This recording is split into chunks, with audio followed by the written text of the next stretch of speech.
Hi guys, তো এটা হচ্ছে আমার মিনি ব্লগ নাম্বার 6। সকালবেলা উঠে প্রজেক্ট করছিলাম, কারণ আজকে যাবো স্কুলে প্রজেক্ট জমা দিতে।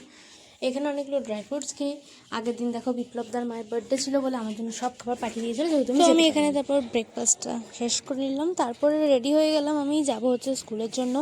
আর এখন দাঁড়িয়ে আছি আমার বন্ধুদের জন্য, ওরা এখন আসেনি। তো তারপরে এখানে গিয়ে অনুষার প্রজেক্ট বাকি ছিল, সেটা ছাড়া অনুষাকে ছাড়ছিল না, তো আমরা এখানে প্রজেক্ট করছিলাম।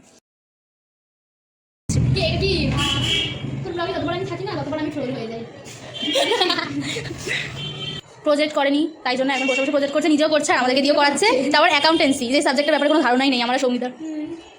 কি বলে এটা আমি জানি না। তুই করবি ফেল? হ্যাঁ, আমি তো ডাহা ফেল, আমি তো কমার্সে ফেল।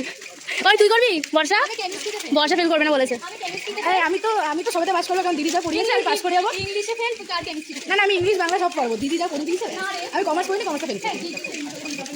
আর এখন সব বন্ধুরা মিলে আমরা গল্প করতে করতে বাড়ি চলে আসছি, আর বন্ধুরা থাকলে যা হয় আর কি। তারপর বাড়ি এসে এখানে ভাত খেয়ে নিলাম, লাঞ্চ কমপ্লিট করে গেছিলাম পড়তে। তারপরে আমি আর দিদি এসেছিলাম ফুচকা খেতে, দেন মায়ের সাথে এসেছি এখন সোনার দোকানে। আর আমার মা এখন ভিডিওতে আসছে না, কারণ মায়ের মাথায় ওই পুকিটা। তারপরে আমি নিতে এসেছি বিপ্লবের মায়ের জন্য গিফট, আর আমার মা নিতে এসেছে বাবার জন্য গিফট। মা ভ্যালেন্টাইনের। তো এখন কালকের জন্য গিফট নিয়ে তারপরে দোকান থেকে চপ নিয়ে চলে যাচ্ছি বাড়ি। চলো টাটা।